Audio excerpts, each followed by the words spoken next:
அன்பான தேவஜனமே, இந்த லென்த் நாட்களில் சிந்திக்கோர் சிறுகதை மார்ட்டின் லூத்தரும் பிசாசும் என்ற தலைப்பில். ஒருமுறை மார்ட்டின் லூத்தரை சாத்தான் சோதித்தான். நீ உன்னை பரிசுத்துவான் என்று சொல்லாதே, நீ எவ்வளவு பெரிய பாவங்களை செய்திருக்கிறாய், இதோ பார் என்று சொல்லி பெரிய பாவ பட்டியலை காண்பித்தான். அவையெல்லாம் அவர் செய்த பாவங்கள் தான். சிறியதும் பெரியதுமாய் ஏராளம் அது எழுதப்பட்டிருந்தது. இவ்வளவுதானா, வேறு பாவங்கள் உண்டா என்று மார்ட்டின் லூத்தர் கேட்டார். அவன் இன்னும் ஒரு பெரிய பாவ பட்டியலை எடுத்து கொண்டு வந்தார். அப்போது அவர் மேஜையின் மேல் இருந்த சிகப்பு நிற மை பாட்டிலை எடுத்து அந்த பாவ பாட்டிலின் மேல் வீசி எறிந்தார்.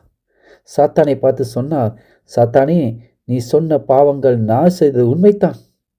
ஆனால் இயேசு எனக்காய் சிந்தின கல்வாரி இரத்தம் என்னுடைய பாவங்கள் எல்லாவற்றையும் கழுவி இருக்கிறது, என்னை விடுதலையாக்கி இருக்கிறது, அந்த என் பாவங்கள் எல்லாம் மூடியாகிவிட்டது என்று வெட்டி முழக்கமிட்டார்.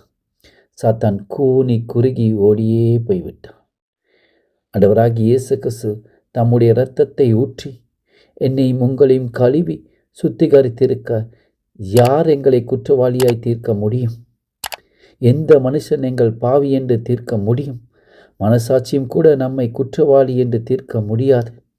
ரோமர் 8:34 இப்படி சொல்லுகின்றது, ஆக்கினைக்குள்ளா தீர்க்கிறவன் யார்? கிறிஸ்துவே மரித்தவர், அவரே எழுந்தும் இருக்கிறவர், அவரே தேவனுடைய வலது பாசத்தில் இருக்கிறவர், நமக்காக வேண்டுதல் செய்கிறோம் அவரே. ஆமேன். தேவதான் உங்களை ஒவ்வொருவரையும் ஆசீர்வதிப்பாராக.